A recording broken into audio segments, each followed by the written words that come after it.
procesal general.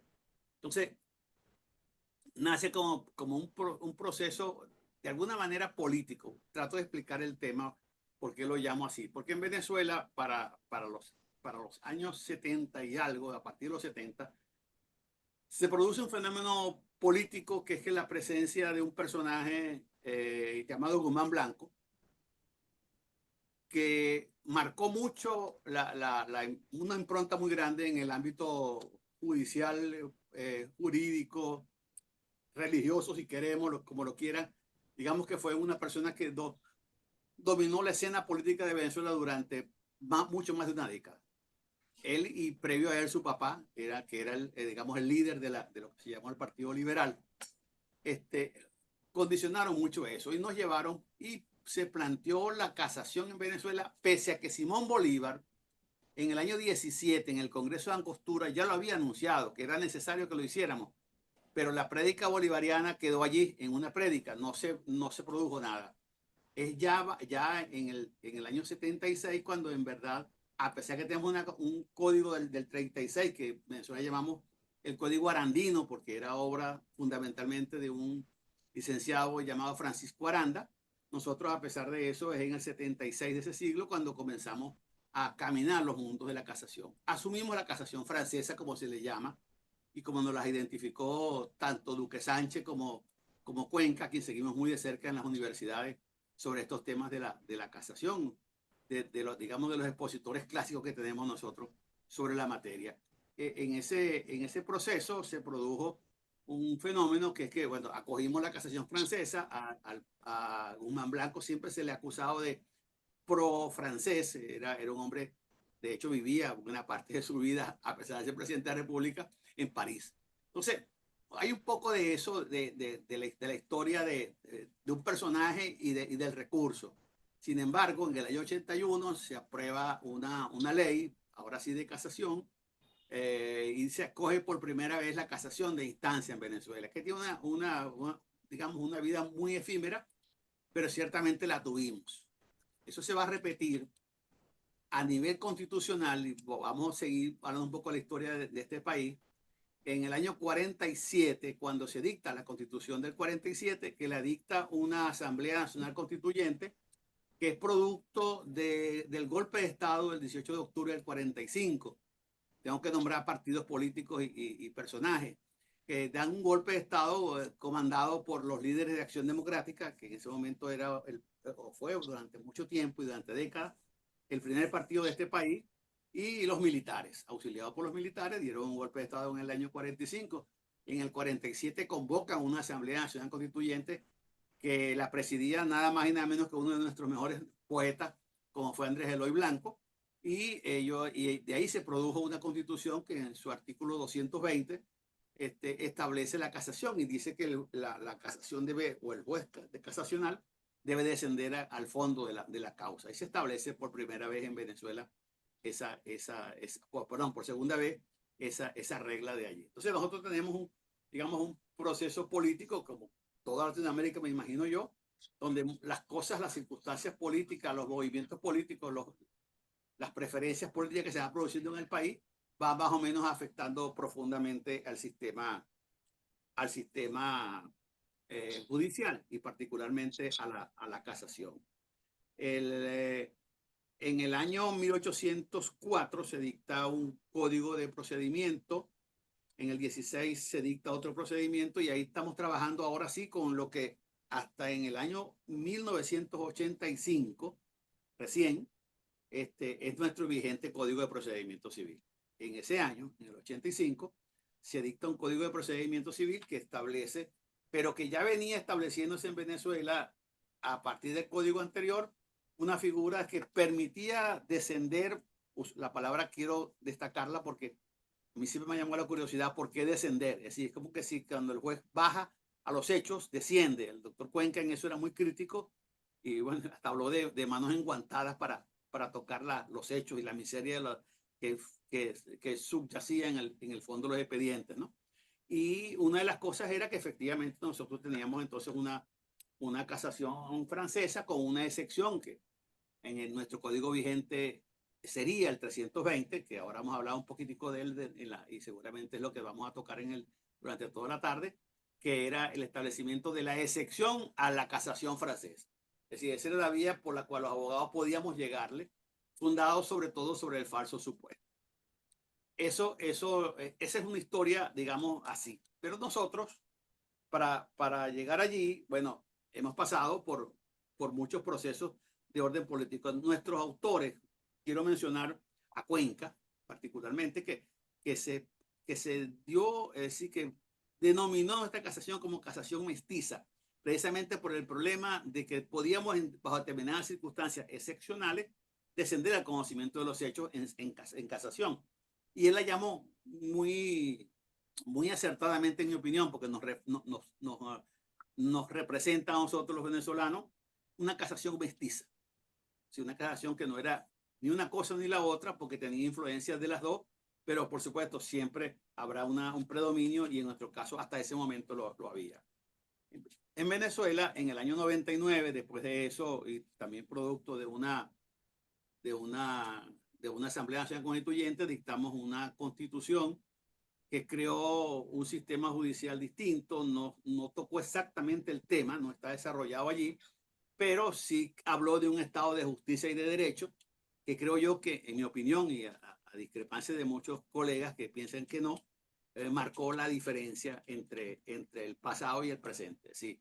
El hecho de que Venezuela se haya convertido en un estado no de derecho, exclusivamente como lo éramos y como seguimos siéndolo en la medida de las posibilidades que todos manejamos, también es un estado de justicia. Y eso crea un sistema, a mi opinión, complicado, porque ¿qué es el juez de justicia?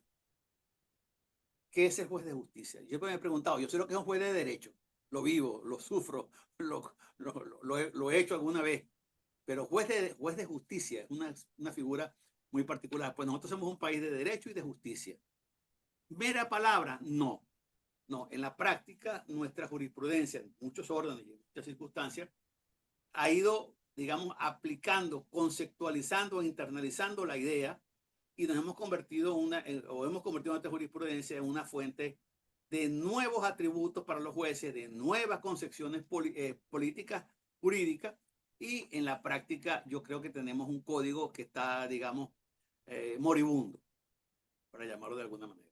Ese código está muriendo, estamos en tiempos de cambio, estos dos foros los hemos hecho con la intención, y así lo decimos en la publicidad, de ver un poquito, de abrir los ojos hacia el futuro y hacia la redacción de un código. Tengo que decir esto porque lo dije la vez pasada y soy un convencido de eso.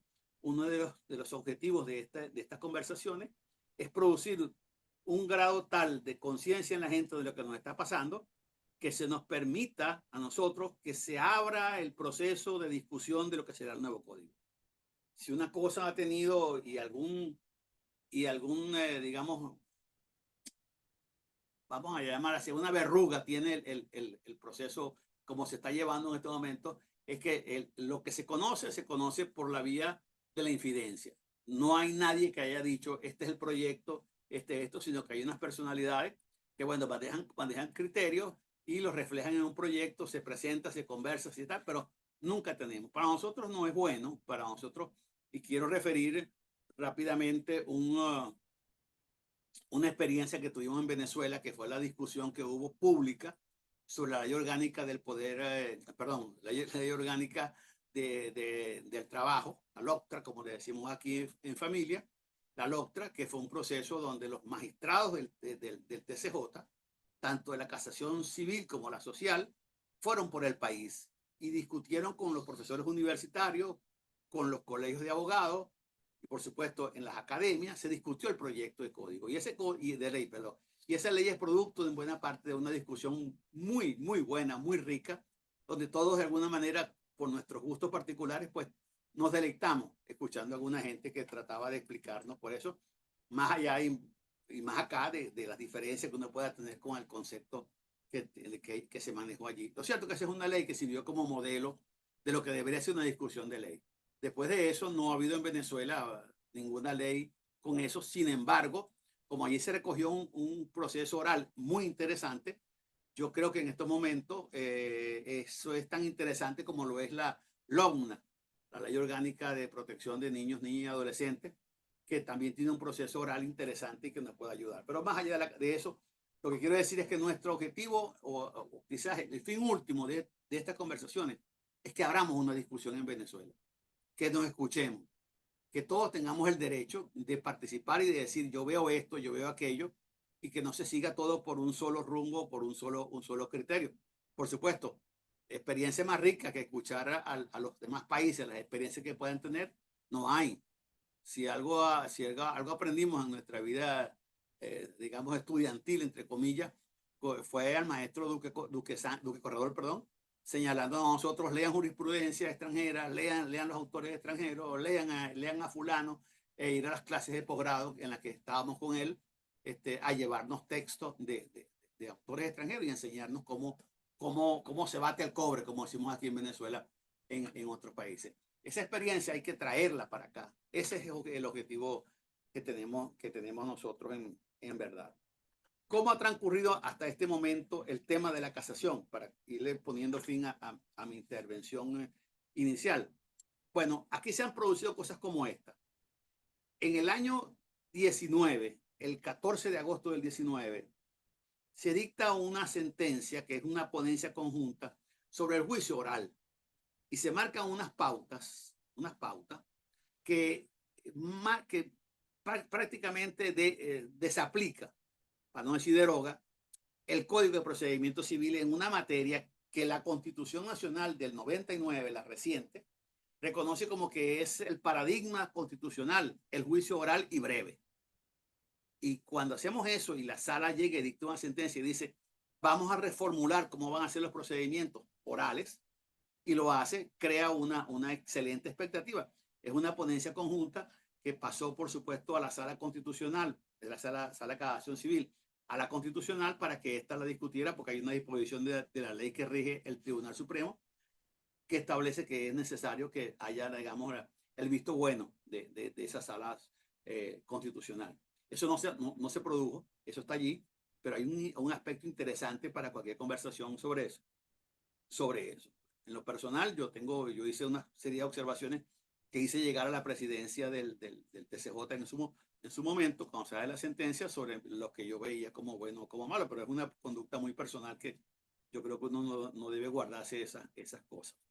En todo caso, después de eso, hay una sentencia que se conoce como el caso Marchand, que comenzó en el año 17, se produjo una sentencia de la Sala de Casación Civil. La Sala de Casación Civil produce una especie de sentencia interesante por aquello de que desaplica determinadas normas del Código de Procedimiento Civil vigente, que específicamente los artículos 320, 322 y 522, la desaplica y lo envía, por supuesto, como ya hemos explicado, a la Sala Constitucional, que en el año 19 le da la bendición, vamos a llamarlo así, le da la bendición y dice, sí, está bien, este es el procedimiento. Y allí entra, entonces, al desaplicar el 320, que es el artículo que viene siendo la explicación de la casación francesa y la acepción parcial de la casación española, que llega a Venezuela y dice, bueno, aquí hay que bajar ya de una vez definitivamente al proceso eso, y por supuesto hay las excepciones de cuando hay razón para una reposición y tal. Pero esa sentencia dice, yo desaplico el 320, el 322, el 522, lo desaplico porque son inconstitucionales. Totalmente desaplicado, y lo redacta, es decir, lo vuelve a dictar y dice, este es el verdadero contenido de acuerdo con esta jurisprudencia, y lo redacta. Entonces, allí tenemos nosotros, digamos, el origen de esta conversación o de este asunto, ¿no? ¿Por qué vamos nosotros entonces a conversar sobre casación? Bueno, porque estamos en ese momento y porque la sala desaplicó unas normas y está aplicando una que es de su creación. Sí, ella dijo, esto se desaplica por motivos de inconstitucionalidad, porque el paradigma constitucional es otra cosa, y yo lo voy a redactarlo en opinión de la sala, cómo debe ser la redacción para que se compagine con los principios de un Estado social de derecho y de justicia, ¿verdad?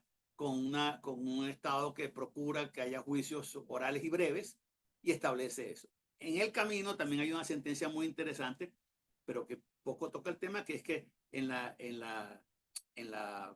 práctica la sala dicta una sentencia y dice, bueno, yo voy a crear un tipo de juicio oral que hemos explicado, y poco a poco esa ha ido, está allí, pero todo el mundo sabe que cuando se hace el código de procedimiento, los proyectos, hay que atender a esa sentencia que, repito, todavía no ha obtenido el visto bueno. Finalmente, la sala de casación civil desaplicó el sistema que establece en el código de procedimiento en cuanto al trámite interno de recurso de casación.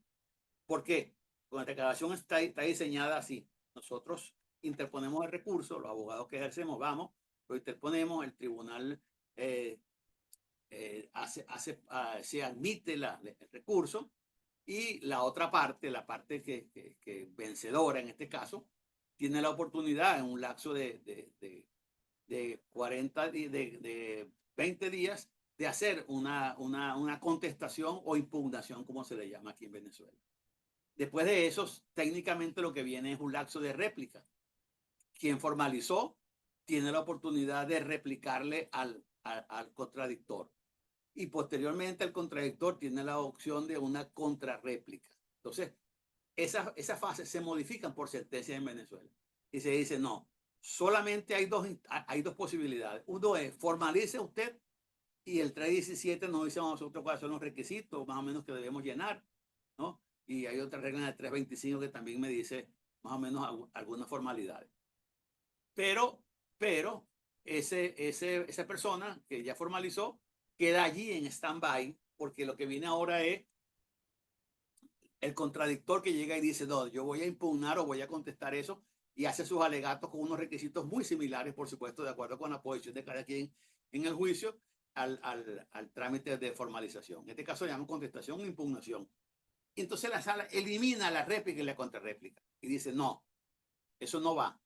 Lo que viene ahora para nosotros es la posibilidad de que esta sala, la sala de casación civil, considere pertinente convocar a una audiencia oral para conversar con las partes y para que las partes tengan oportunidad de exponer eso. Hasta ahora, yo no sé si el profesor Escobar tiene una experiencia, hasta ahora yo no lo he visto que se haya producido, pero está allí, está planteado, está recogido, pero no es una situación de obligación de hacerlo, es simplemente una mera posibilidad. En eso estamos los venezolanos, en un mundo muy jurisprudencial, muy de una sala, de un código que yo considero que están los exceptores de la agonía, que hay que reformarlo obligatoriamente, y en eso tiene razón las salas cuando se preocupan por eso y hacen proyectos y presentan ideas. Lo único que yo puedo aportar así como beneficio es, vamos a discutirlo, vamos a conversarlo para ver no solamente el nuevo código no relativo a la casación, sino en general lo que sería un nuevo código. Ahí hay unos modelos, particularmente conocemos mucho en Venezuela porque lo trabajamos, y por la cercanía, el código de procesal colombiano, que tiene un sistema que a algunos nos parece bien interesante. Así que así estamos nosotros. Ese es la razón de esta exposición, y me gustaría pues que conversáramos entonces en la primera. Hemos acordado por votación dedocrática, porque no es democrática, que el profesor Escobar León sea quien abra plaza, para decirlo en términos taurinos, y nos dé la explicación y nos coloque a nosotros justo en la situación en que estamos y en lo que estamos pensando hacer en Venezuela, para que los colegas de Cuba y el doctor Mendoza, y de Colombia, el doctor Canosa, tengan la posibilidad pues de explicar cuál es la experiencia de ellos, y así nos enriquecemos todos. Señores, bienvenidos. Es un placer para nosotros realmente estar en esta actividad. Creo que todos ustedes y nosotros contribuimos a que tengamos un mejor mundo, un mejor derecho, un mejor país o unos mejores países. Gracias. Profesor Escobar, tiene usted la palabra. Bueno, muchas gracias, Edgar, por tu invitación, tu amable invitación. Muy satisfecho de estar aquí con Ulises Canosa, distinguido profesor de nuestra vecina Colombia, y Juan Mendoza, distinguido jurista de Cuba. Muy interesante y me parece muy enriquecedor, por lo menos para mí, seguro lo va a ser, este intercambio de puntos de vista. Yo tengo una serie de reflexiones y algunas propuestas que hacer. No quisiera hacer una exposición descriptiva de las cosas que ya se conocen, que son archiconocidas en Venezuela, sino más bien unas reflexiones de orden crítico, constructivos y enormemente respetuosas, con el propósito de que este encuentro de hoy pueda ser de utilidad para cualquier reforma procesal que pretenda hacerse.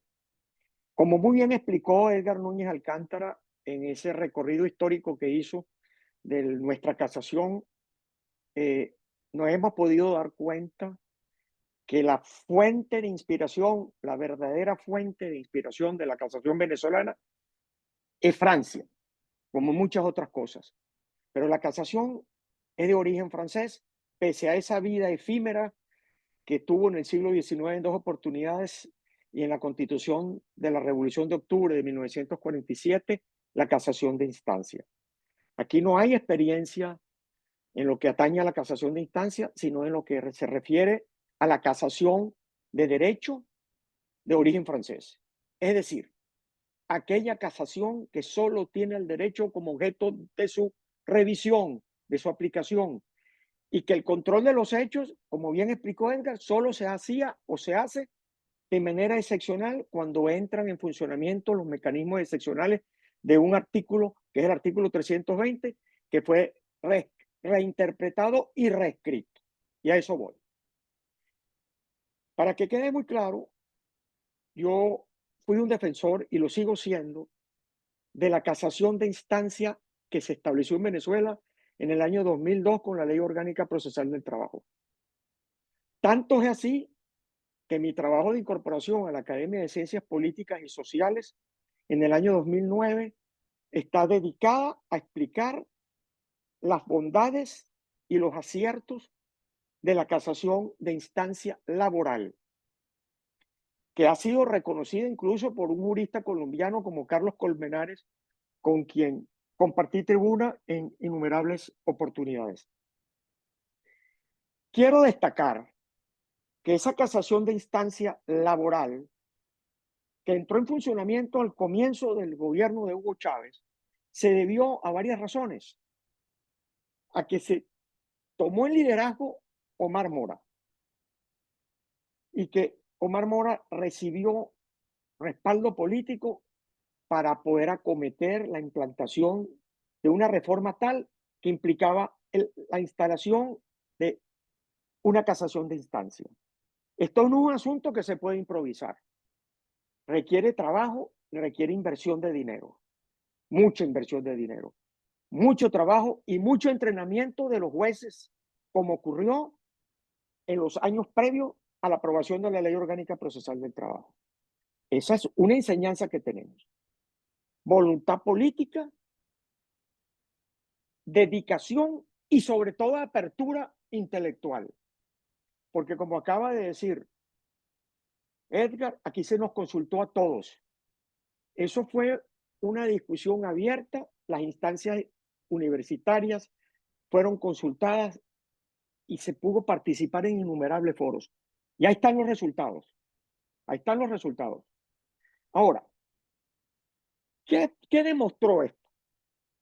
Que una cultura jurídica dedicada a la casación de derecho, la casación francesa, que ha dado innumerables resultados positivos, ha enriquecido el derecho sustantivo francés de una manera notable. Sin embargo, en Venezuela, sobre todo en los últimos 40 años, esto no se le puede atribuir a un determinado régimen político. Esto empezó quizás en los años, a final de los años 70, la casación de derecho venezolano empezaba a dar señales de agotamiento, donde comenzó a privilegiarse una cosa muy curiosa, que es solamente los asuntos de derecho adjetivo. El procesalismo llevado a su expresión más agresiva. Y cada día se hacían más presentes y más fuertes esas cosas llamadas las técnicas de casación, que todavía no están erradicadas. La respuesta a este problema fue la casación de instancia laboral.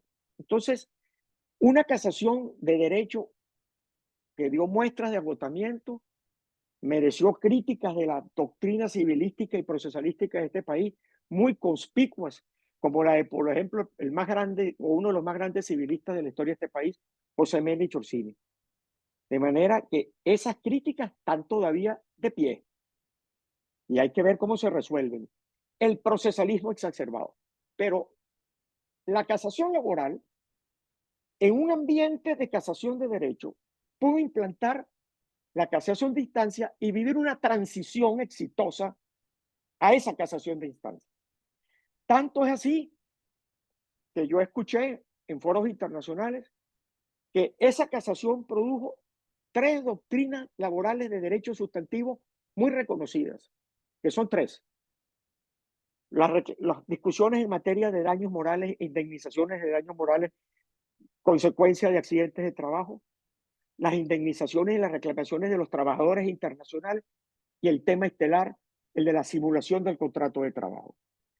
Y vuelvo a citar a Carlos Colmenares, jurista colombiano, a quien le oí decir, y a otros también, que la doctrina jurídica venezolana en materia de simulación del contrato de trabajo, diseñada por esa casación de instancia, es una referencia en América Latina. Entonces, ¿qué se logró también?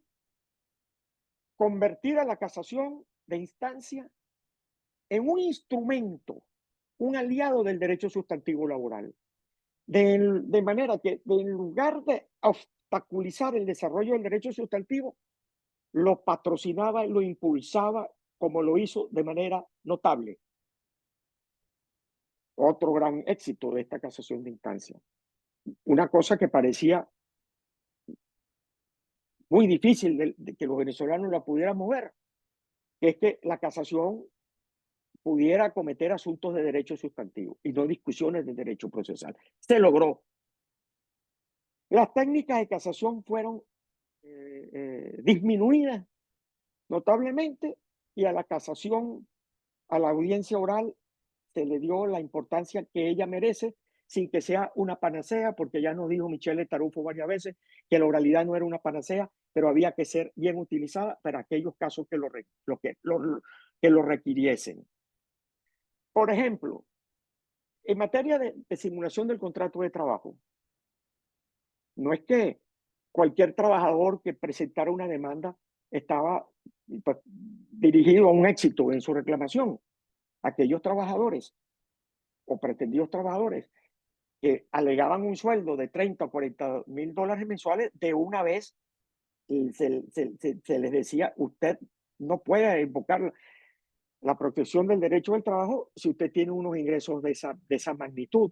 Y a través de la jurisprudencia se fueron eliminando estas reclamaciones abusivas a través de una cosa llamada el test de la laboralidad, que en mi opinión solo se puede hacer, en mi opinión, a riesgo de estar equivocado, lo voy a decir, en un esquema de casación de instancia.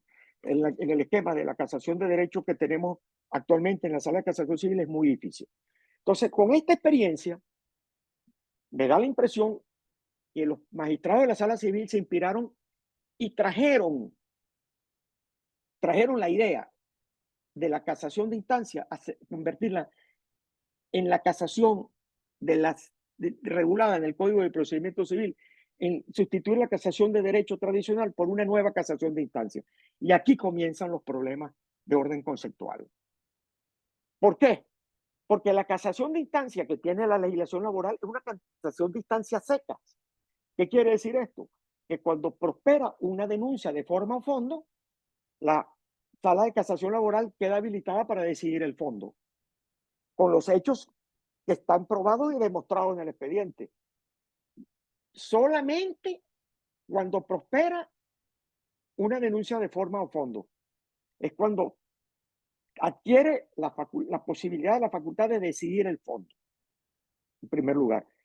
No hay nunca reenvío, salvo que se trate infracción al orden público o al derecho a la defensa, una infracción, un error en el orden de la instrucción procesal, que hay una reposición, pero no hay reenvío. ¿Pero qué es lo que ocurre? Lo ha aclarado una vez que la llamada casación sin reenvío, que está prevista en el artículo 620 del Código de Procedimiento Civil francés y que lo tomó nuestro 322, esa casación sin reenvío solamente cohabita con una casación de derecho. Esto es muy importante. La casación sin reenvío no tiene nada que ver con la casación de instancia. La casación sin reenvío francesa no tiene nada que ver con la casación de instancia como lo entendieron los magistrados de la Sala de Casación Laboral que impulsaron en la primera fase de vida de esta institución, Omar Mora, Juan Rafael Perdomo y Alfonso Balbuena, esta casación. No hay esa confusión.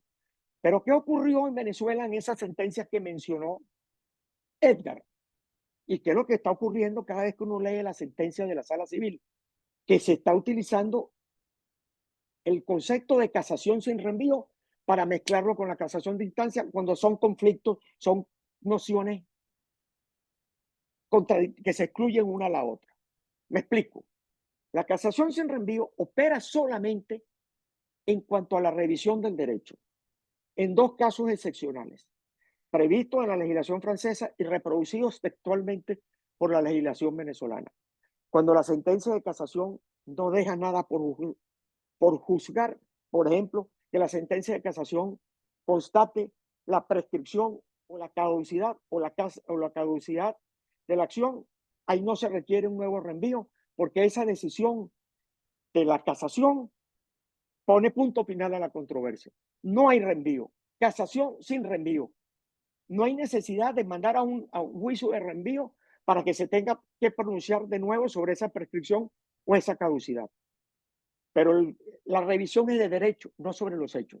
Y el segundo caso excepcional es cuando los hechos soberanamente establecidos por los jueces de instancia, la Corte de Casación le puede cambiar la aplicación del derecho. Por ejemplo, un contrato de donación de la Corte de Casación ante los hechos establecidos lo califica de venta. Pero eso nada más. No estamos yendo al terreno de los hechos, solo del derecho. Es una casación que forma parte de la noción de casación de derecho francés. Ahora, ¿qué es lo que pasó? Cuando la Sala Civil en una sentencia, creo que la 510, digo que iba a coger la casación de instancia y yo aplaudí ese proyecto, por supuesto, todos lo aplaudimos después de la experiencia que hemos vivido con la casación laboral, no era para menos. Pero eso fue la revisión de la Sala Constitucional y ahí comenzaron los problemas de orden conceptual, porque la Sala Constitucional no entiendo por qué, porque yo no lo entiendo, tengo toda mi vida estudiando esto. Le he preguntado a varias personas que me lo expliquen y no me lo saben explicar. Y ojalá que alguien lo explique, que ellos no hablan de casación de instancia, sino de casación sin reenvío, pero la aplican a los supuestos de la casación de instancia. Entonces, si un jurista francés lee esta sentencia, seguramente se va a confundir también. O ustedes desde Colombia y Cuba se van a confundir, porque ¿qué es esto? Aquí hay un problema de confusión de los conceptos jurídicos. Tenemos que estar claros. Entonces, tampoco es facultativo, como lo da a entender la sentencia 362. Si hay casación de instancia, es casación de instancia, pero no es que es una facultad, porque imagínense ustedes la inseguridad jurídica que se va a generar con esta situación. Entonces, se trata de que discusiones como esta, los que tienen que decidir sobre esto, reflexionen un poco sobre los conceptos que están manejando y sobre todo sobre la noción de coherencia del concepto jurídico. El concepto jurídico tiene que ser consistente. Yo no puedo tener un concepto jurídico para una cosa y aplicarla para una cosa distinta porque el justiciable, como me ocurre a mí, se confunde. Puede ser que hayan otras personas que conocen esto mucho mejor que yo y me lo puedan explicar. Pero hasta ahora no he conseguido a nadie que me lo explique como sí está bien explicado en la casación de instancia. Entonces esto tiene que ser revisado. Pero hay muchas otras cosas en el tiempo que me queda que tengo en el tintero. Y dejo para las preguntas y respuestas en la profundización de este asunto. La casación de instancia no es una facultad, sino que una vez que prospera una denuncia de forma a fondo, el juez de casación tiene que decidir el fondo sobre la base de los elementos fácticos que constan en autos. La casación sin reenvío es una cosa distinta e incompatible con la noción de casación de instancia, y esto debe ser objeto de discusión y debe ser aclarado en obsequio de la claridad de las reformas procesales que se están anunciando que se van a llevar a cabo. Para eso son los académicos, para eso son los profesores universitarios, para eso son foros como este, para discutirlo, porque de lo que se trata es darle al país mejores instrumentos jurídicos, producto de una consulta amplia, como fue la Ley Orgánica Procesal del Trabajo. Hay otras cosas que quiero referirme para que la casación de instancia sea exitosa. El asunto de la audiencia oral. Y también yo aprendí mucho. Yo en una época tenía muchas audiencias orales. Yo era un habitué de las audiencias orales participando. Entonces, cuando tenía dos audiencias un día, hora distinta, me quedé y oía a los demás. Era una escuela. Porque resulta que los abogados que litigan en la casación de instancia, y se lo comentaba yo a Edgar esta mañana, y lo saben los laboralistas, tienen un nivel de formación que uno realmente admirable. Los debates que se plantean son debates de mucha calidad, de mucha calidad. Los debates que se plantean en el mundo de la justicia civil, y esto no es culpa de los jueces, también de los abogados y de las universidades, son no los más elevados del país. No son modelos de argumentación jurídica, son discusiones sobre asuntos procesales las más de las veces y enredos procesalísticos. Pero es que en materia laboral no hay tiempo para eso, por la velocidad con que marcha el juicio y por otra razón que yo le he encontrado algún sentido de eficiencia. Y también estoy corriendo el riesgo de que se me critique, pero a mí no me importa la crítica. Yo quiero decir lo que pienso. En la casación laboral se estableció una norma que los escritos de casación no podían pasar de 3 páginas. Esto generó un debate en las primeras de cambio, que son realmente 6 páginas, porque son 3 páginas por un lado y 3 páginas por el reverso. Entonces, ¿qué es lo que ocurre con los abogados? Que tuvieron que aplicar la capacidad de síntesis para poder plasmar ahí la esencia de sus alegatos, ir al meollo. Y voy a otro asunto. La justicia francesa ha diseñado unas guías de estilo. Nadie puede, si no cumple con la guía de estilo aprobada en el año 2019, los chilenos están en la misma onda, cumplir con unos requisitos. No se puede citar doctrina en los escritos jurídicos forenses, no se puede citar doctrina. Y las máximas jurisprudenciales que se citan tiene que ser la regla de derecho que extrae el que la está invocando con sus propias palabras, no lo que ocurre aquí, que se citan y copian paste doctrina que muchas veces no tiene nada que ver con el tema que se está discutiendo y jurisprudencia interminable. El abogado laboralista tiene que hacer un resumen, ir al grano con una gran precisión. Párrafos cortos que recojan una sola idea. En materia de casación de instancia, esto se tiene que imponer. Se tiene que imponer la capacidad de expresiva, de claridad expresiva, porque la argumentación va a ser distinta. En materia de derecho, la argumentación básica es la deductiva, pero cuando vamos a la casación de instancia es la inductiva. Y por eso es la importancia de la audiencia oral, que la audiencia oral no es que aplica para todos los casos. Ya nos lo decían los magistrados de la primera fase de vida de la casación de instancia laboral. Es para aquellos casos que requieran un debate, un nuevo debate sobre las ideas y aclarar problemas que están oscuros en materia, por ejemplo, de simulación del contrato de trabajo de trabajador internacional.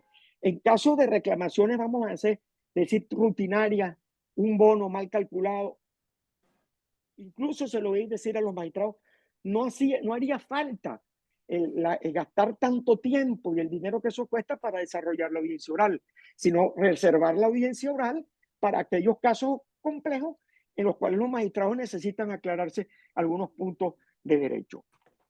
Bueno, hay otra cosa que es muy importante. La casación de instancia en laboral, y así tiene que convertirse en la casación de instancia civil. Tiene que ser un puente, un enlace entre el derecho procesal y el derecho sustantivo. Que el abogado que litiga civil y mercantil tenga que plantear problemas de derecho sustantivo, porque no hay espacio ni tiempo para las discusiones procesales, que si este laxo está mal contado, que si la copia la sacaste con tinta verde o con tinta azul, y ese tipo de cosas que se discuten muchas veces. Y yo le decía a Edgar, uno ve las discusiones entre mis queridos amigos procesalistas, y eso se le pone un gran énfasis, un poco un cambio de paradigma. Eso que hizo la justicia laboral, copiarla, clonarla en materia civil, hacer muchos foros, pero no solamente de procesal, grandes temas del derecho civil. Que tomemos un tema como por ejemplo, la multa civil, por ejemplo, la teoría de la imprevisión, y que los estudiantes y en los cursos se estudie la solución de ese problema desde la óptica del procesalista y desde la óptica del civilista. Yo tengo, de acuerdo con mi reloj, 22 minutos, me dieron 25, no voy a consumir el tiempo, yo quiero oír a los demás y sobre todo abrir espacios a las preguntas y respuestas. Yo veo que aquí hay casacionistas muy distinguidos, que yo respeto mucho. Aquí está Andrés Figueroa, Bernardo Loreto, Humberto Mendoza de Paola, Carlos Camero, bueno, Rafael Roversi, aquí hay maestros, ¿no? Entonces yo quisiera aprovechar la sabiduría de los asistentes. Luis Melo también está aquí con una larga experiencia. Yo también quisiera oír la opinión de ustedes, no sobre la descripción de los problemas que tenemos, sino cómo resolverlos, cómo avanzar. Que para eso yo creo que son estos encuentros, y para hacer una propuesta a los que están organizando la reforma procesal, de que tienen que revisar la coherencia de los conceptos y desterrar la idea de que estamos viviendo una casación sin reenvío, cuando de lo que se trata es de la casación de instancia. Bueno, muchas gracias por escucharme y quedo a la disposición de ustedes para las preguntas y respuestas.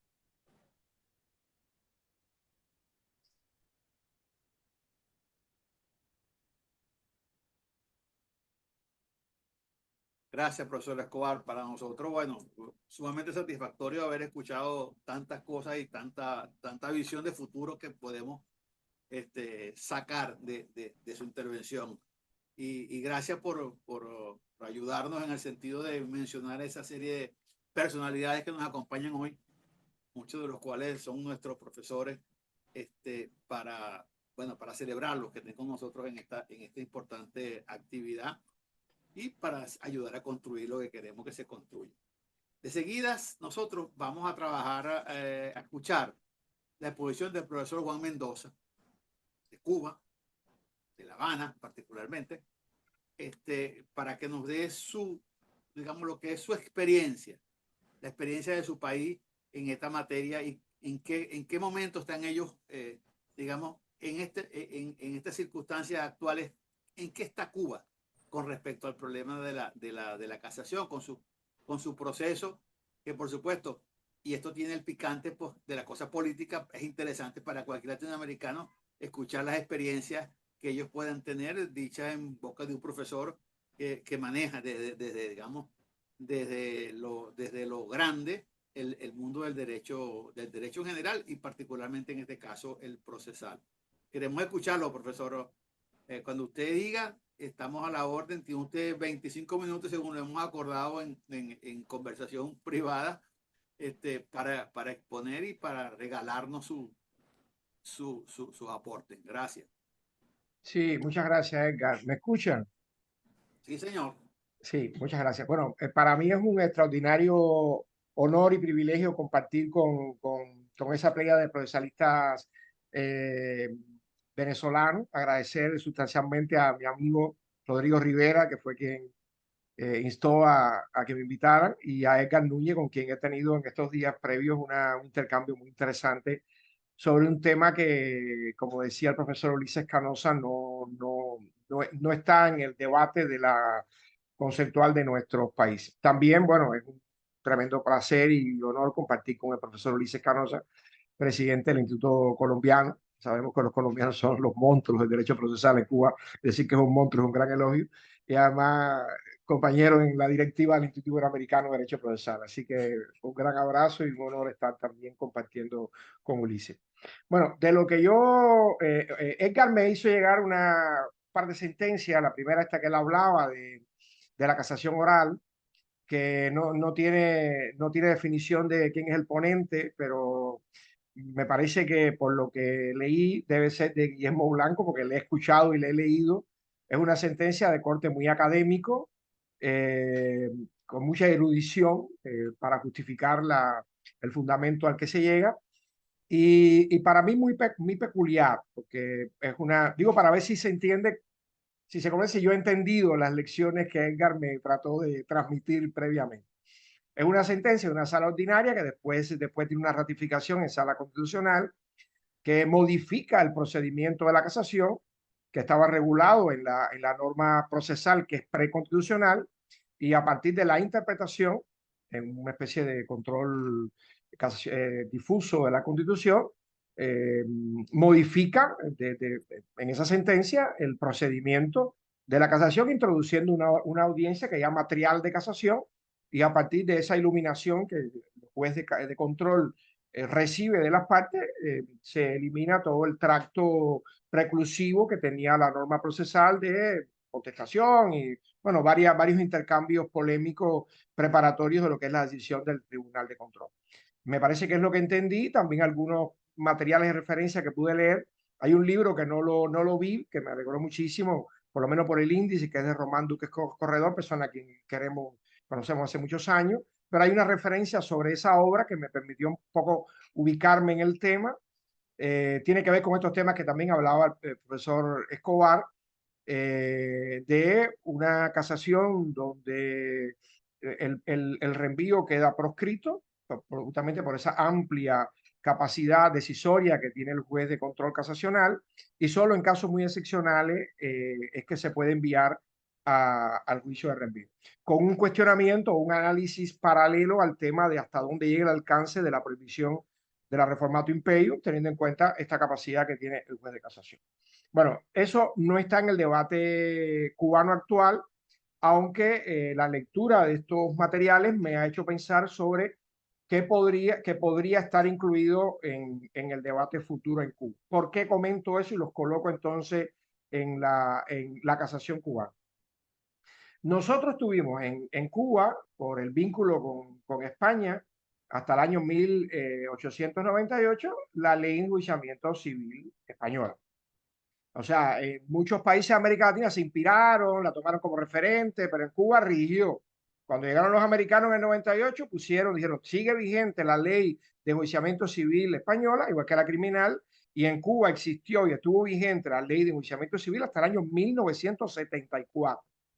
En el 77 hay una reformulación que se mantiene igual, y esa ley que se adopta en el 74 y que se introduce algunos cambios en el 77 estuvo vigente hasta el año 2021. Y la casación se mantuvo exactamente igual a la casación española. Quiere decir que, salvando la referencia al artículo, uno lee una jurisprudencia cubana del año 40 y no hay diferencia con la jurisprudencia cubana del año 71, 72 y la del año 80 en cuanto a los fundamentos de la casación cubana, la que estuvo vigente hasta el año 2021. Es un modelo de la casación típicamente, como mencionaba Escobar, francesa, con 13 motivos de casación, un recurso extremadamente extraordinario, 13 motivos de casación, muy difícil de calificar, que parte de que los hechos son intocables, no hay discusión con relación a la prueba, porque la prueba fundamentalmente hay parámetros de valoración de la prueba, fundamentalmente los que tienen que ver con documentos públicos notariales y la prueba de confesión, que son las que, como tienen un valor preestablecido en la norma, es la única posibilidad de discutir la prueba. El resto de la prueba no se puede discutir en casación. Los jueces se enfadaban cuando algún abogado se ponía a discutir porque el juez no logró, se enfadaban en su sentencia por la intocabilidad de los hechos y el criterio probatorio de los jueces, y solamente se podía discutir en casación esas pruebas que tenían un valor predeterminado. Estos 13 motivos de casación, aunque la ley no los dijera de manera específica, los 10 primeros eran de infracción de norma sustantiva, entendiéndose que la valoración de la prueba era norma sustantiva. Y en virtud de eso, el juez de control, el juez de casación, cuando acogía algunos de estos motivos de casación, no necesitaba el reenvío. El juez decidía, y decidía en correspondencia con su criterio de casacional, con el único entendido que no podía haber reforma en peor, partiendo del concepto que si las dos partes recurrían, lo cual era muy difícil de entender en el modelo de la casación civil, se da más en el proceso penal, donde puede haber mayor inconformidad y presencia de dos partes encontradas en la casación, pero normalmente no se daba, el gravamen estaba en función de una de las partes. La prohibición de la reforma en peor era un elemento que impedía al juez casacional agravar la situación de que ya se hubiese obtenido en el tribunal de la instancia en función de una doble conformidad. Y habían 3 motivos, que era el 11, el 12 y el 13, que eran típicamente motivos de quebrantamiento, que estaban asociados a violaciones del quebrantamiento fundamentalmente en materia de pruebas. O sea, no admisión de un medio probatorio, no práctica de un medio probatorio aprobado previamente, admitido y que después no se practicó. Eran esos los factores que daban fundamentalmente los motivos de quebrantamiento. No haber emplazado a todas las personas que debían haber formar parte del proceso. Eran 3 causales muy específicas. Eran las únicas que permitían que el juez anulara la sentencia y reenviara el asunto al momento donde se cometió el quebrantamiento procesal. En el entendido de que la persona, la parte, debió haber denunciado y fundamentado en lo que se conocía como la preparación de la casación, porque protestó con los medios de alzada correspondientes cuando se cometió la violación. Propuse un medio de prueba, no me lo admitieron, y en ese momento, mediante el recurso de súplica, visto como un remedio procesal, yo argumentaba cómo esa violación procesal de no admisión de un medio de prueba afectaba o trascendía al fallo, que es la terminología que utilizaban nuevamente los jueces de casación. Si la violación trasciende o no trasciende al fallo. O se admitía un medio de prueba y en el momento en que se iban a practicar las pruebas, el juez, por determinadas razones, el testigo no venía o no compareció y el juez prescindía de eso y ahí se preparaba. Eran motivos extremadamente específicos. Esa es la casación que tuvimos nosotros durante más de un siglo. Primero española y después cubana, después del 59 se mantuvo hasta el 74, igual en el 77 se mantuvo. O sea, no hubo grandes diferencias o no hay sustanciales diferencias. ¿Qué pasó en el año 21?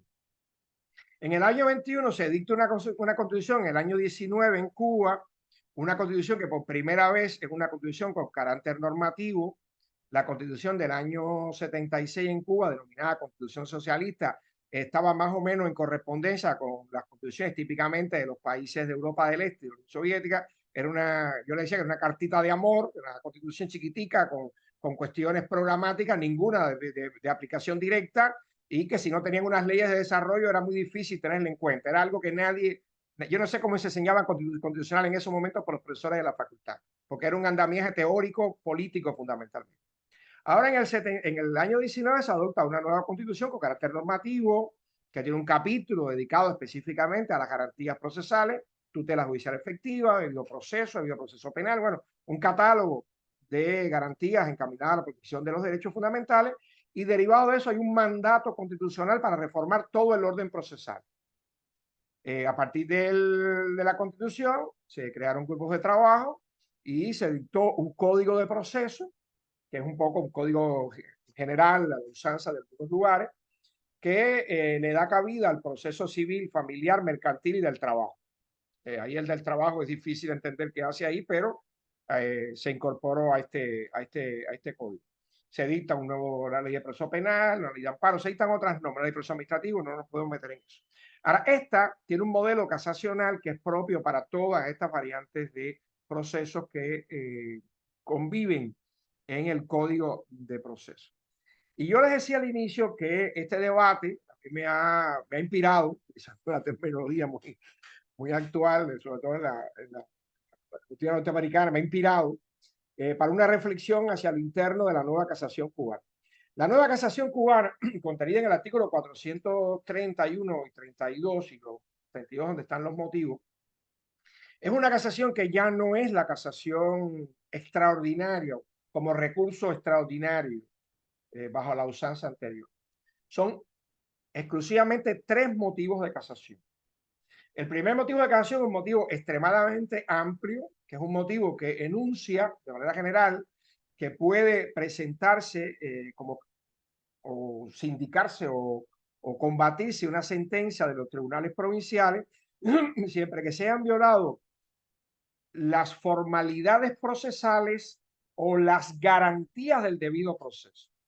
O sea, es algo muy abstracto en lo que cabe cualquier elemento que pueda uno calificarlo como violación de garantía. La de procedimiento está muy clara porque es la ley quien te lo establece y tú puedes decir se ha violado este precepto de la ley de procedimiento, del Código de Proceso, pero de las garantías derivadas de la Constitución, ahí es más abstracto, o sea, se acerca mucho a un recurso típicamente ordinario, ya no es aquel de causales muy específicas que tenía la ley. Se plantea por los autores y por los que han participado que al no existir un tribunal constitucional ni o salas constitucionales que controlen el trabajo de los jueces ordinarios, es un empoderamiento al juez ordinario para realizar desde su perspectiva de control ordinario también un control constitucional, o sea, el cumplimiento de las garantías. El tema es que la jurisprudencia sobre eso está por hacerse. La segunda motivo de casación son 3 solamente. El segundo motivo de casación habla de quebrantamiento, no, perdón, quebrantamiento es el primero.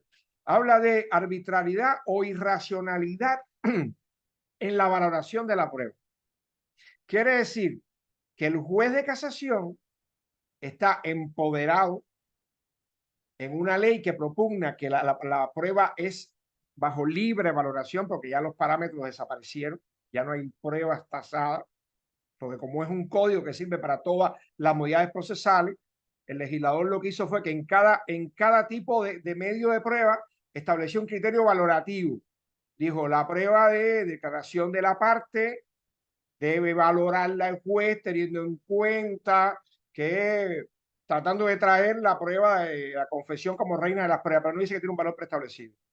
Y después cuando va a la prueba de documento, dice el juez evaluará los documentos y ponderará sus criterios teniendo en cuenta que cuando hay documentos notariales protegidos por la fe pública, o sea, da unas pautas al juez de la instancia, transmisibles después al juez de casación, para valorar los medios de prueba, pero en un escenario de libre valoración.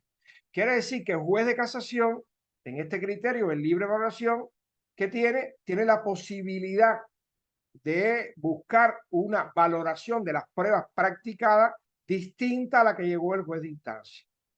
Ya esos parámetros rígidos de poder no discutir en la casación los criterios valorativos y los hechos ser intocables, ya eso desaparece. En la nueva casación no hay una jurisprudencia en este momento todavía que nos permita saber por dónde va el Tribunal Supremo.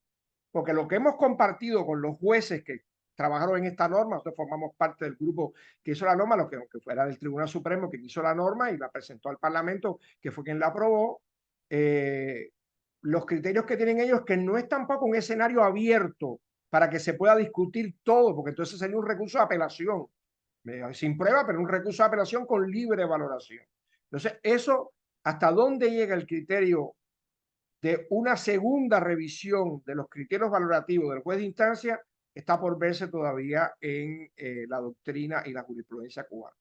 Y el tercer motivo de casación es ya el típico infracción de la norma sustantiva, que es cuando el juez puede darle una interpretación a los hechos, o sea, no nos metemos en la resultancia fáctica a la que se ha arribado, sino darle una valoración a los hechos conforme a la norma sustantiva, considera que se ha aplicado una interpretación errónea, teniendo como elemento de limitación la no previsión de la reforma empleadora. A diferencia de lo que ocurría en la ley anterior, que demarcaba de manera muy clara que de la causal 1 a la causal 10 el juez tenía que resolver, el juez de casación, el juez de control tenía que resolver sin reenvío y solo podía enviar al juez de instancia aquellos que eran violaciones de quebrantamiento que tenía que resolver el juez de la instancia. Aquí lo deja abierto. Aquí dice el juez de casación al momento de resolver el recurso, si considera que para decidir necesita que remitir el asunto al juez de la instancia para que complemente algo que falta, que yo siempre me lo he imaginado, la abstracción que hay que hacer, una cosa que lo que lleva son 2 años y todavía no tiene un desarrollo jurisprudencial, que es cuando se ha violado algo que es indispensable, no creo que sea una cuestión típicamente sustantiva, pero no lo enmarca en el concepto típico de la casación anterior de quebrantamiento, yo reenvío, infracción, yo resuelvo, ya eso desapareció. E incorpora un elemento de libre, absolutamente de libertad para el juez de casación, que dice que cuando el juez recibe el expediente en la revisión inicial que hace, considera de que se han producido, no denunciadas por las partes, pero que se han producido violaciones del debido proceso consagrado en la Constitución, el juez puede casar de oficio sin entrar a resolver las causales de casación planteadas por las partes. O sea, el juez salta de los criterios que hacen la denuncia de que han recurrido y dice aquí se han producido violaciones no denunciadas, no me pronuncio sobre las causales que se han planteado y reenvía al tribunal de instancia con indicaciones específicas de que sean corregidas para poder resolver los motivos de casación que han sido planteados. O sea, nosotros nos enfrentamos ahora, los recursos que he estado revisando de colegas nuestros, las sentencias pocas que he visto que han salido en los últimos tiempos, porque ahora le comento por qué son pocas, que han salido en los últimos tiempos, no dan todavía una pauta para saber por dónde va a ir la jurisprudencia cubana. ¿Por qué le digo que son muy pocas? Porque el Código de Proceso bajó los niveles competenciales al nivel municipal. Nosotros tenemos municipio, provincia y el Tribunal Supremo. Bajó los niveles competenciales a los tribunales municipales. Ahora, la gran mayoría de los asuntos en materia civil y familiar se conocen en los tribunales municipales, con un recurso de apelación muy amplio en los tribunales provinciales.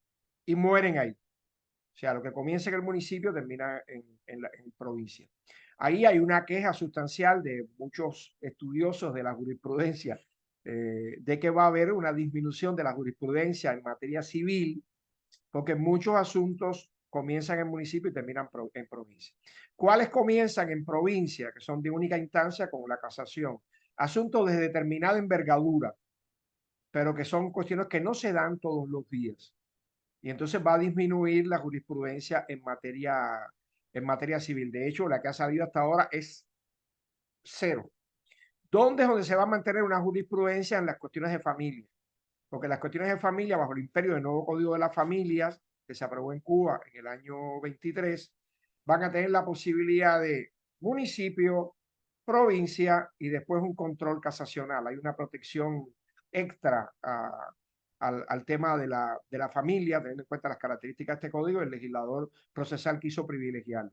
Pero los casos que han salido en esta nueva casación ya de familia tampoco nos dan la pauta de por dónde va a ir. Ya le digo, en estos momentos hay un poco de desasosiego, por decirlo de alguna manera, sobre todo para personas como yo que acumulamos determinada edad, que estábamos acostumbrados a ver una sentencia. Yo me dediqué muchos años al ejercicio y mirabas la sentencia y tú sabías por dónde iba, o sea, dónde te podías colar, veías los hipervínculos por donde tú podías entrar en las causales de casación. Y consecuentemente, como tú veías la sentencia de magistrados que se habían entrenado en una jurisprudencia secular que venía desde la legislación española, tú estabas acostumbrado a la propia terminología. Ahora tenemos que acostumbrarnos a la creación de una nueva jurisprudencia cubana que todavía no la tenemos a la mano y que yo creo que estos debates, por eso que agradezco muchísimo la invitación que me han formulado, estos debates sobre lo que va a ocurrir, está ocurriendo y va a ocurrir en el escenario venezolano sobre la casación pueden ser también muy fructíferos y enriquecedores para el escenario cubano actual. 21 minutos yo creo que es suficiente para desarrollar este tema sin aburrirlo demasiado.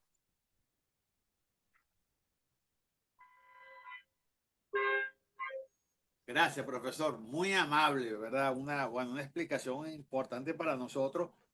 Yo vi a Ramón Escobar muy interesado y tomando notas sobre algunas cosas que nos van a servir a nosotros sin lugar a dudas para la conversación. Realmente estamos agradecidos. Vamos a continuar. Vamos a escuchar al profesor Ulises Canosa desde la República de Colombia, que nos va a plantear las experiencias que ellos han tenido en esta materia y si estas discusiones que estamos sosteniendo hoy en día tienen en el caso de ellos alguna expresión, sobre todo en el ámbito jurisprudencial, y si el código que ellos actualmente les rige les está permitiendo plantear este tipo de discusiones. Para nosotros, hasta ahora, lo que hemos escuchado, señores, altamente beneficioso, altamente interesante. Solo quiero hacer una observación, es una nota sobre el planteamiento que hace el profesor Mendoza.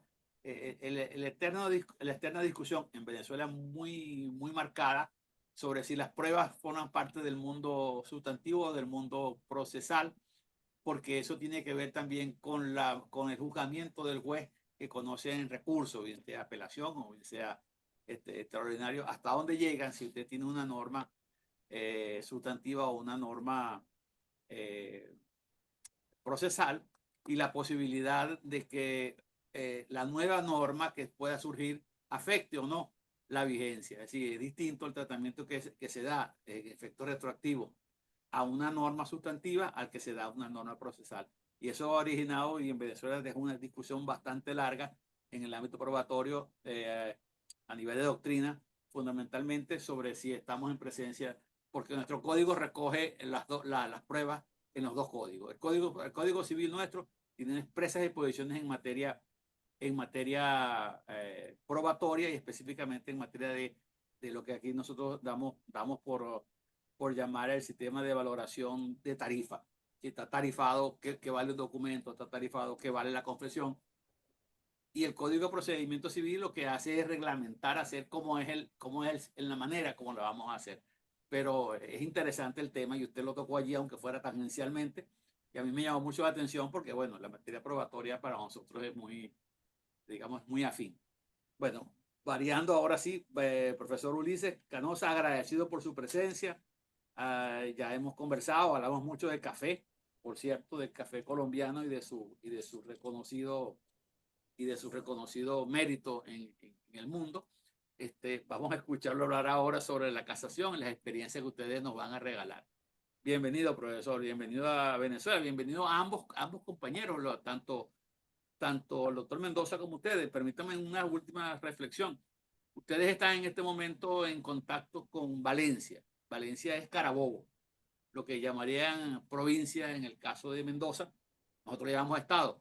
El estado Carabobo para nosotros es el reflejo eso sí lo sabemos todos, de la gran batalla que liberó prácticamente a América latinoamericana, la liberó del Imperio Español, y particularmente para nosotros la palabra Carabobo significa libertad. Profesor Canosa, bienvenido, gracias por su presencia y estamos prestos a escucharle. Bueno, muy buenas tardes para todos. Un saludo desde Colombia a los queridos amigos y abogados venezolanos. Mi agradecimiento por invitarme a este panel sobre el interesante tema de la casación, que es un recurso tradicional, un tema un tanto, pues, que tiene mucha historia, pero que no deja de tener siempre mucha actualidad. Mis respetos a los doctores Edgar Núñez Alcántara, al profesor Ramón Escobar León, a Juan Mendoza de Cuba, un afectuoso abrazo desde Colombia también para los hermanos cubanos, y un saludo también a los profesores Carlos Camero y Rodrigo Rivera, que veo por aquí en la pantalla y que son visitantes asiduos de nuestro país. Sobre este interesante tema quiero contarles que en el año 2012 se expidió en Colombia el Código General del Proceso, bajo la presidencia y el liderazgo del maestro Jairo Parra Quijano, y fue una de las leyes más democráticas y más discutida en el sentido de que se oyó a todo el mundo, se debatió con todo el país antes de expedirla, porque se fue y se explicó en todos los rincones del país y se escucharon las sugerencias, los comentarios, las críticas, las recomendaciones de universidades, de colegios de abogados, etcétera. Ese código acogió un proceso oral esencialmente en primera instancia. En segunda instancia no. En segunda instancia tenemos hoy un sistema esencialmente escrito bajo una concepción revisora de la apelación. Vamos a revisar, pero no a repetir lo que se hizo en la primera instancia, y por eso hoy la apelación ante los tribunales superiores generalmente, que son cuerpos colegiados, se hace de manera escrita. Y tenemos un recurso de casación también ante nuestra Corte Suprema de Justicia para algunos temas especiales, no para todo, que les voy a contar más adelante las características de ese recurso de casación. Es decir, para aportar en el debate que en Colombia se acogió la oralidad, sí, pero como una regla técnica de procedimiento, es decir, por regla general los procesos son orales, pero no se desecharon totalmente las actuaciones escritas, ni se considera que las actuaciones escritas en algunos casos violen derechos fundamentales en la medida que hay actuaciones para las cuales en la escritura se considera útil y suficientemente garantista de los derechos de las partes. Otro punto que quiero dejar sentado antes de entrar a la aclaración: en nuestro país los jueces tienen importantísimos poderes. El código los dotó de grandes poderes, por ejemplo, para averiguar la verdad decretando pruebas de oficio, incluso para distribuir o dinamizar la carga de la prueba, para decretar medidas cautelares innominadas. Y también desde hace muchos años tienen la facultad de desaplicar o inaplicar por inconstitucionalidad alguna norma en particular, porque nuestro sistema es un control difuso funcional de control de constitucionalidad. Tenemos la Corte Constitucional que hace el control abstracto, pero los jueces en los casos concretos hacen lo que se llama el control concreto de constitucionalidad, que les permitiría inaplicar una norma si en el caso concreto resulta violatoria de derechos fundamentales.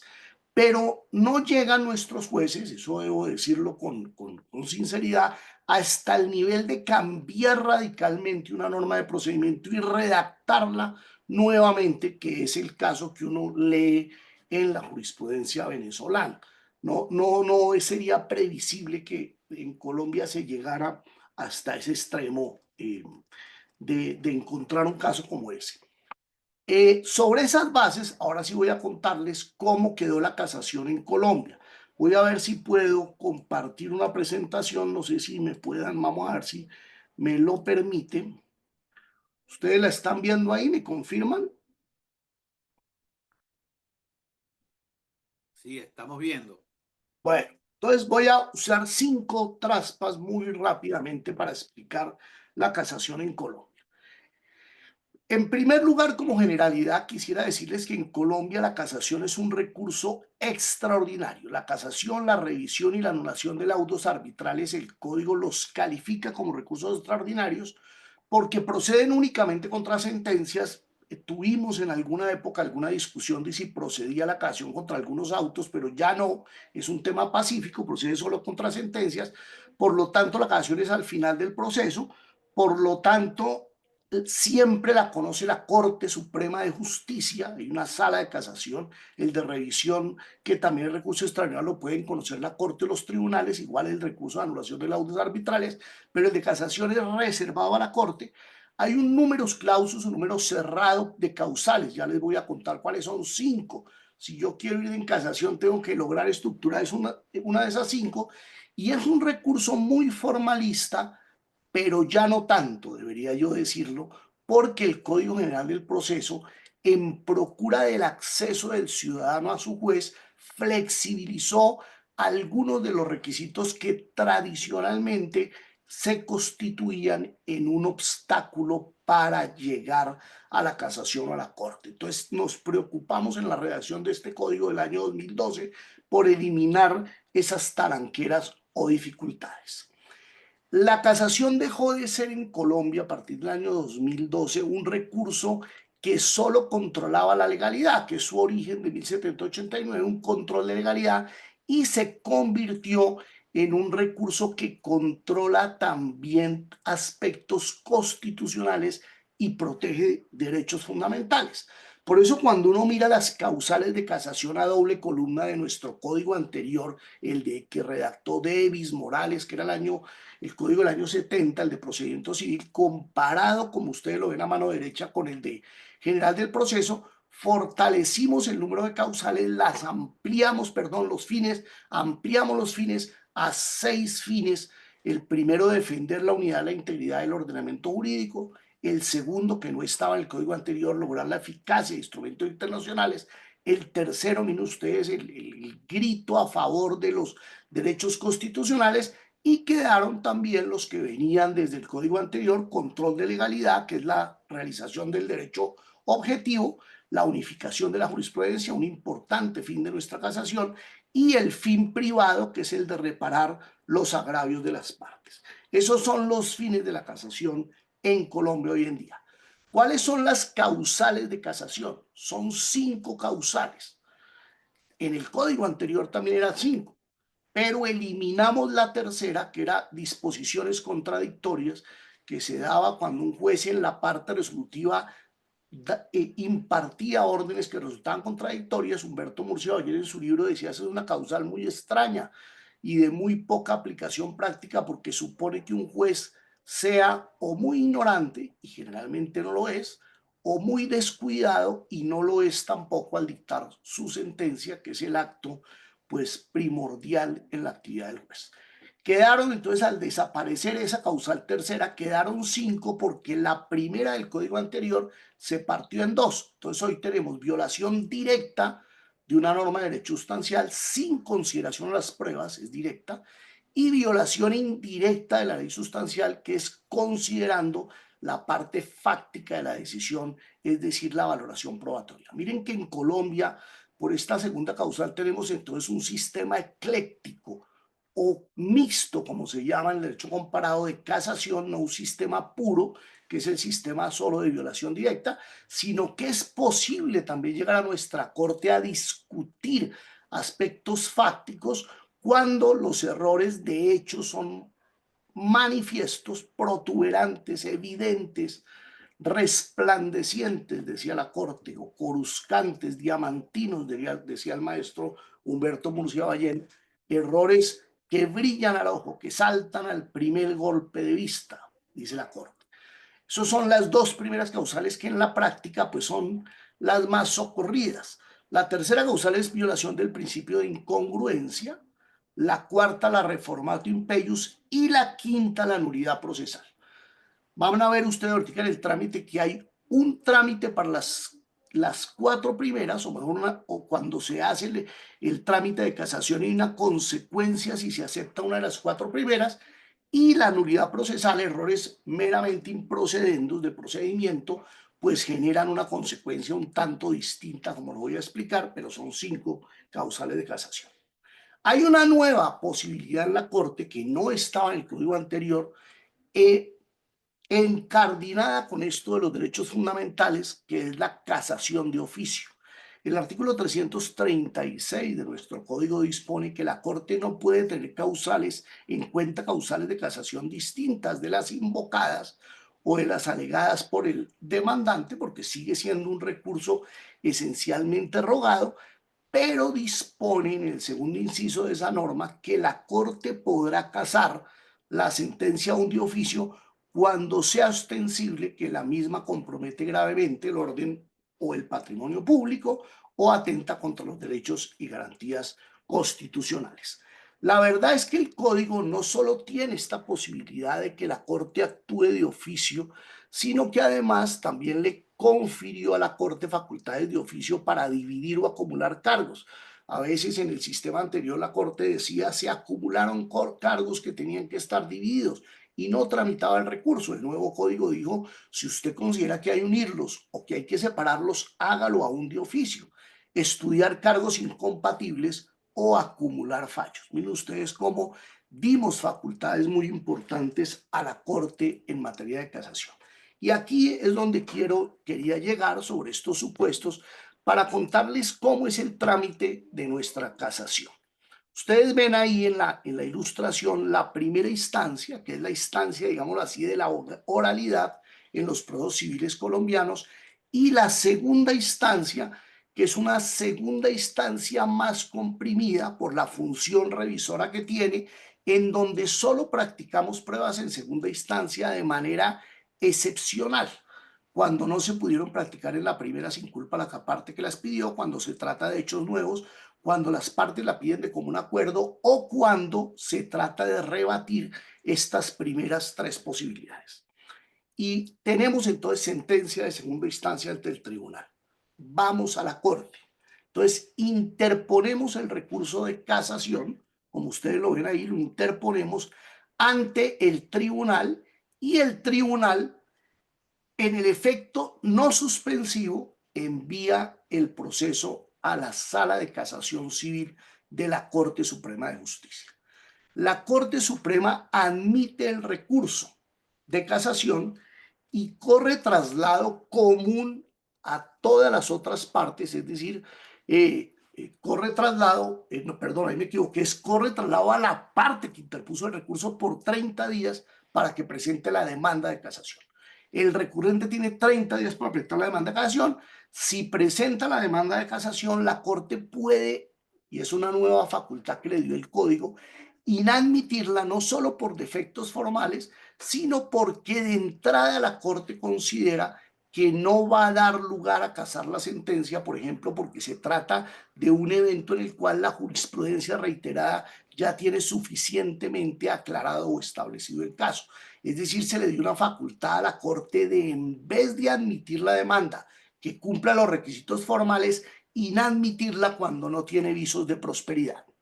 Si se admite la demanda, se le corre traslado, ahora sí vamos al traslado por 15 días a las otras partes del proceso para que repliquen la demanda de casación. Es un traslado también común. En el código anterior estos traslados eran individuales y generaban mucha dilación. Ahora son traslados comunes, de tal manera que cuando llega a la Corte se corre el traslado por 30 días, se presenta la demanda, se admite y se corre el traslado por 15 días y la norma dispone que inmediatamente de vencido el traslado para la réplica, la Corte puede fijar fecha para una audiencia que es opcional. El código mantuvo una norma que venía del código anterior, dándole la facultad a la Corte para, si lo tiene a bien, oír en audiencia las partes. Quiero contarles que hasta ahora la Corte no ha hecho uso de esa facultad. A veces los abogados que litigamos en estos temas pedimos a la Corte que nos oiga, pero la Corte no ha, hasta ahora que yo conozca, señalado la primera vez esta audiencia, sino que la Corte de una vez procede a tomar una decisión de fondo. ¿Cuál es esa decisión? Puede ser primero no casar, es decir, no anular, sino confirmar la sentencia del tribunal, en cuyo caso el tema o el trámite termina ahí.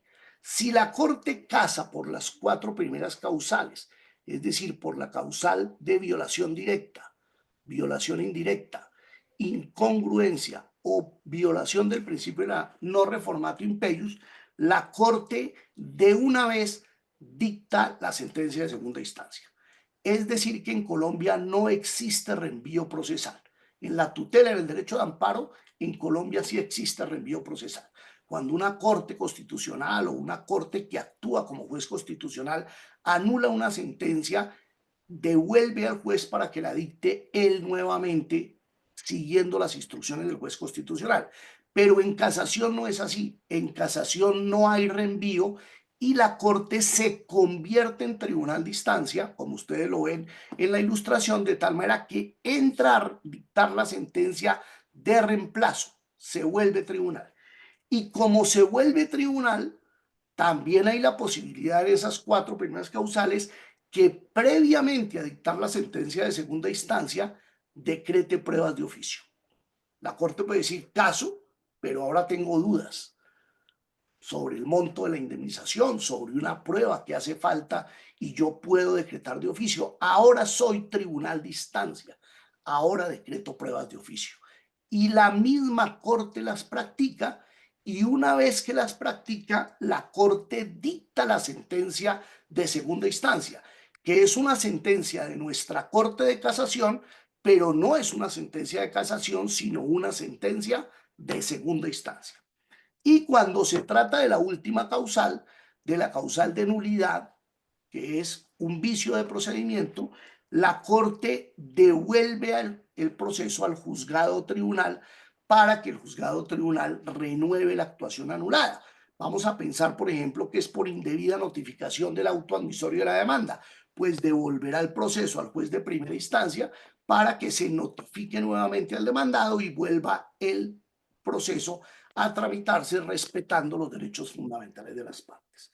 Ese es el trámite del recurso de casación. Este trámite no ha generado mayores complejidades en Colombia. Es un trámite que fue muy bien recibido por la comunidad jurídica colombiana. Nuestra Corte está cumpliendo adecuadamente los propósitos que tiene el recurso de casación, revisando que las sentencias se ajusten a las normas legales y no violen estos derechos fundamentales.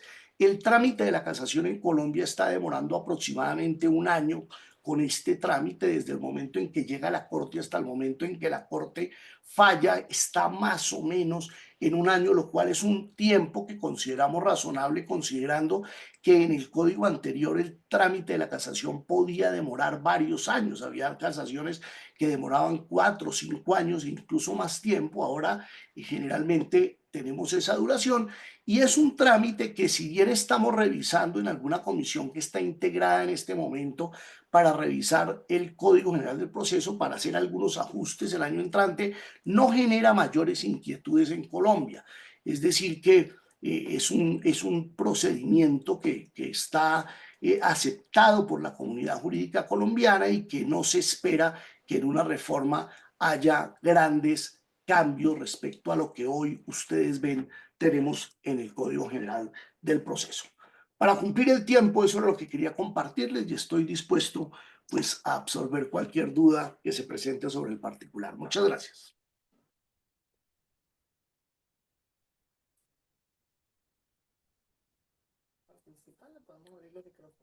Gracias, profesor Canosa. Mire, de verdad, bueno, creo que voy a usar una expresión del pueblo venezolano. El mandado está hecho. Es decir, lo que nos propusimos creo que lo hemos logrado en buenas partes, ¿no? ¿Qué nos falta? Escuchar a nuestros asistentes, a los colegas, profesores y abogados litigantes que nos están viendo y que tienen el ansia pues de compartir y de poder opinar sobre esta materia. Yo creo que hemos sido testigos de una actividad interesante, pero por demás enriquecedora. Hemos aprendido muchas cosas de las experiencias que cada país está teniendo y seguirá teniendo. Así que agradecidos. Vamos a escuchar si algún colega quiere participar en este momento. Bueno, que lo haga con la señal de costumbre, como se dice.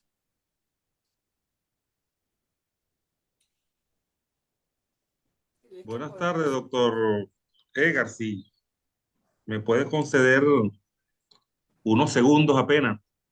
No, hombre, profesor, usted es uno de los dueños de esta organización. Tiene todo el tiempo. Gracias, doctor Edgar. Bueno, de verdad, No, felicitarlo y su cooperación. Felicitarlo y felicitarnos por este esfuerzo en una materia tan exquisita y tan importante. Bienvenido a los conferencistas internacionales, el doctor Ulises Canosa Suárez, presidente del Instituto Colombiano de Derecho Procesal, al doctor Juan Mendoza de Cuba y por supuesto al doctor Ramón Escobar León, toda una autoridad en el tema, porque si nos dimos cuenta, están conectados personalidades del mundo de la casación muy importantes, por ejemplo el doctor Bernardo Loreto, el doctor Luis Melo y muchos otros, de verdad que yo quiero solamente agregar unos puntos. Y me inspira esto algunas consideraciones que hizo el doctor Ramón Escobar León, y porque estamos en presencia del presidente del Instituto de Derecho Procesal de Colombia, el doctor Ulises Canosa. Es un debate interesantísimo que se dio en uno de esos congresos que organiza el Instituto Colombiano de Derecho Procesal en Cartagena. Estaba muy Dominicana. La reflexión que quiero hacer es la siguiente, y viene como punto de partida algunas de las cosas que explicó Ramón Escobar, junto con también cosas que dijo el profesor Canosa y el profesor Mendoza. Yo me preguntaba si no es necesario acaso, con motivo de la casación de instancia, fijar un límite de lo que va a revisar o lo que puede o cómo se puede formar la decisión de la casación. Y con esto lo que quiero decir es que tal vez sea necesario que la sentencia de casación que se dicte en ese caso la defina las denuncias que han sido declaradas con lugar. De modo que lo que hace la sentencia de casación es transformar la sentencia de segunda instancia y corregir los errores que se cometieron en ella y ofrecer la respuesta que en verdad es la más apropiada. Digo yo esto porque yo he notado en algunas de las sentencias que la casación de instancia está ofreciendo ahorita en Venezuela, algo que, por cierto, Ramón Escobar, en su defensa de un lenguaje claro y de que se hagan sentencias precisas, que sean lo suficientemente bien construidas como para que a partir de la claridad y la sencillez y la brevedad ofrezcan la respuesta que se precisa, que son sentencias que hacen, que cometen incurren en esos errores de analizar de nuevo toda la controversia, citar en algunos casos párrafos extensos de lo que las partes han dicho y luego hacer citas extensas en extremo y ofrecen una respuesta que en verdad no satisface y que en muchos casos no tiene en cuenta, tratándose en este caso de la materia civil, de aquello que las partes decidieron dejar así. Entonces, la reforma en perjuicio es algo que ocurre con alguna frecuencia, porque lamentablemente la sala de casación transforma la decisión y concede a la parte que no recurrió, le otorga cosas que ellos se conformaron, que no discutieron. Por ejemplo, pidieron 4 cosas y le dieron 2, y sin embargo la sala de casación le da las 4, que sobre las cuales ya se había conformado, estaba muy contento con las 2 que le habían dado. Entonces, yo lo que creo es que sí, la casación de instancia es esencial que en Venezuela se construya apropiadamente, porque nuestra Constitución en el artículo 257, sin lugar a duda, invita a esa necesidad. La estructura del artículo 257, la idea que tengo yo de que la voz justicia es utilizada en él en el sentido de respuesta, y una respuesta que está marcada especialmente por la tutela judicial. Y además invoca la eficacia. Entonces estamos hablando de algo de un proceso que tiene que ser eficaz. Y eficaz es que cumpla, como en el sentido de lo que la voz eficaz significa, que se cumpla el propósito para el que el proceso existe. En este caso, para dar una respuesta que cumpla con la tutela judicial, una respuesta eficaz a lo que las partes han acudido a solicitar. Entonces, indudablemente, un proceso breve requiere de que la casación ponga punto final a la discusión con una sentencia, pero esta sentencia, como dije anteriormente, en mi opinión, debería estar definida por una serie de reglas para que no hubiera exceso y para que la sentencia, además, que dicte la casación, sea, por otro lado, una sentencia que sea didáctica, constructiva y que le permita a las jueces de instancia conocer los criterios más apropiados para construir su fallo, cómo corregir, cómo no incurrir en determinados tipos de errores, cuál es el sentido más apropiado de determinadas normas y cuál es el sentido que estas normas deben tener en términos de la eficacia que ellas deben cumplir para resolver el proceso. Eso es lo que quería aportar. Yo siento que la casación de instancia, como se ha señalado, es necesaria. Hay rasgos de ella en lo que el doctor Mendoza nos contó, y aún en la casación colombiana hay aspectos que pueden llevar en algún momento a que eso se materialice de alguna manera. Pero nosotros en Venezuela deberíamos aspirar a que hubiera una casación de instancia que tuviera unas reglas que fuera eficaz, que no olvidara la nomofilaquia que tiene la casación que cumplir como, como referencia para todo el ordenamiento, y que esa función se realizara a través de unas reglas muy claras respecto a cómo la sentencia en esos casos debe ser construida. Muchas gracias. Gracias, profesor Melo. Agradecidísimos nosotros por su intervención y por su cooperación. El tema de la reformatio imperio es importante. Las primeras sentencias que salieron en Venezuela sobre el tema de la casación de instancias, de su acogimiento, hubo una en particular que nos llamó mucho la atención, y en esta discusión reciente estuvo participando la profesora Patricia Ballesteros desde San Cristóbal y Salvador Benaín desde Caracas, sobre el tema de que parece que en una reciente sentencia la Sala Constitucional regaña, vamos a llamarla, exagerando la expresión, a la Sala Civil porque aplicó la desaparición del principio de la reformatio imperius. Y ahí había algo interesante. Se discutió, pero bueno, no se nos oyó o no se oyó la discusión mucho, pero sí se había planteado en Venezuela ya el tema de la reformatio imperius y el problema que podía significar su desconocimiento. Pues parece que la Sala Constitucional venezolana acaba de poner los puntos sobre las IE y acaba de decir que eso es, digamos, intocable. El profesor Bernardo Loreto, háganos el honor de compartir con nosotros sus experiencias. Bienvenido de nuevo con nosotros. Muchas gracias. Quisiera saber si me escuchan bien. Escuchamos bien. Y Bernardo, te escuchamos bien. Muchas gracias. Pero Bueno, no te vemos, Bernardo. Bueno, la verdad es que no soy muy práctico en esto. Déjeme ver cómo puedo.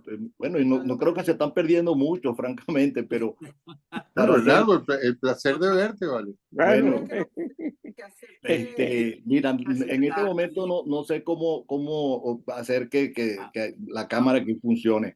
Pero, perdón, pero no importa, no interrumpamos. Más bien, en primer término, como lo escribí, quisiera aprovechar la excelente exposición del profesor Canosa, respetable jurista colombiano, para que nos dé conocer a quienes tenemos la tradición de las técnicas casacionistas a las que se refirió Ramón, mi estimado y buen amigo académico, con respecto a si esa demanda en Colombia, la demanda de casación, que así se llama lo que sería nuestra formalización, está sujeta a algunos extremos de forma que condicionen su admisión o eficacia, o si hay una libertad de planteamiento tal cual como si se estuviese en instancia.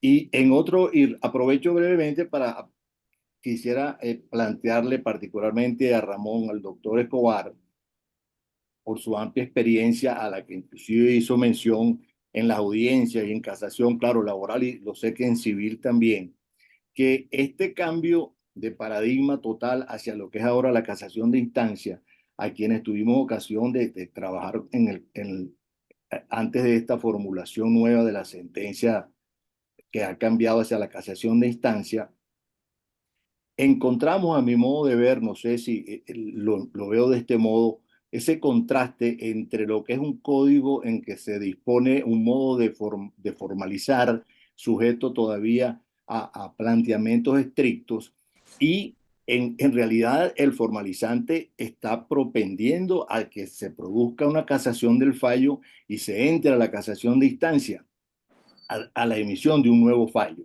Entonces, se encuentra uno sujeto, por un lado, a formalizar el recurso en lo que hemos conocido en la experiencia como lo que era una demanda contra la sentencia de alzada y que estaba sujeta a forma, pero al propio tiempo quisiera plantearle a la sala que va a dictar la nueva sentencia ese modo que justamente le fue desconocido en la instancia por el juez de alzada. Sé que se dirá, bueno, pero para eso son justamente las denuncias, pero bien sabemos que en la sentencia muchas veces la valoración de las pruebas parcialmente silenciadas, enfoques de tipo de orden doctrinario en un amplio terreno en donde es inevitable que uno desearía plantearle a la hora a la casación que va a dictar una sentencia de instancia, pues una serie de planteamientos que se dirá que están en la demanda, que están en el juicio, pero no ocurre de ese modo. O sea, la pregunta concreta entonces, doctor Escobar, ¿cómo ves tú eso que es inevitable, que se está viendo, que es que al final terminamos los formalizantes haciendo una suerte de informe que viene siendo como si fuera un medio de gravamen ante la casación? Quisiera algún comentario en ese respecto, si es que te ha tocado o lo has enfocado en alguna medida de ese modo, ¿no? Y gracias y disculpe mi poca expresión para hacer esta formulación. Bien. Toca el doctor Canosa responder y después terminamos con el doctor Escobar, que también además tiene otros comentarios. ¿Les parece? Bueno, Ya salió un momento. A ver, yo quisiera presentar dos comentarios. Primero, contestar la pregunta y decir que efectivamente el Código General del Proceso establece unos requisitos en el artículo 344 para formalizar la demanda de casación. Yo interpongo el recurso ante el tribunal con un memorial simplemente, pero cuando me admiten el recurso, como lo expliqué hace un momento, tengo que presentar una demanda de casación. El recurso de casación se sustenta a través de una demanda con unos requisitos formales que son indicación del proceso, de las partes, un resumen de los hechos y las pretensiones, y la parte más importante es la formulación por separado de los cargos contra la sentencia recurrida. Y la ley dice que en esos cargos tengo que indicar la forma de violación de la ley sustancial, si es por falta de aplicación, por aplicación indebida o por interpretación errónea, y si es por vía indirecta, tengo que demostrar que el tribunal incurrió en error de hecho por preterición o por suposición de pruebas, o en error de derecho por haber conferido o quitado ilegalmente valor probatorio en medio de prueba. Y la Corte en eso es exigente, es decir, que no se sustenta la casación como un simple alegato de instancia, sino siguiendo estrictamente estas reglas técnicas que, como lo expliqué hace un momento, el nuevo código flexibilizó de alguna manera, pero mantuvo en términos generales. Ahora, quisiera hacer un segundo comentario por lo que pues ustedes han mencionado. En Colombia, cuando estudiamos qué régimen de apelación íbamos a regular en el código, como es apenas natural, revisamos los dos regímenes que hay en el mundo: la apelación panorámica, en donde el juez de segunda revisa todo lo que se estudió en primera, o la apelación impugnativa o impugnaticia, que es aquella en donde el juez de segunda solo revisa los reparos del apelante. Y escogimos el segundo sistema. Es decir, que hoy en Colombia el juez de segunda solo tiene competencia para revisar lo que el apelante pidió que se revisara, porque lo demás, aquello que no recurrió, queda aceptado. Cuando la Corte casa y se convierte en tribunal de instancia, está limitada por ese sistema de la apelación. Es decir, que revisa actuando como juez de segunda instancia después de haber casado, pero limitado su nivel de competencia a los reparos del apelante debidamente sustentados. No puede hacer una gran revisión nuevamente panorámica como sucedía en el Código del año 70, en donde bastaba decir apelo y el juez de segunda instancia revisaba todos los asuntos de primera instancia, y ese sistema de la apelación limita a la Corte de Casación cuando actúa como tribunal de instancia.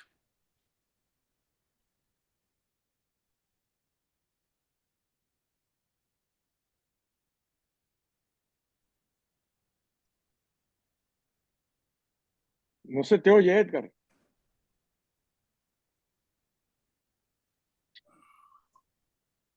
Lo silenció Raida, creo. Edgar, no se te oye. Bueno, jefe, me que tengan cochocho. Se dice. Exactamente.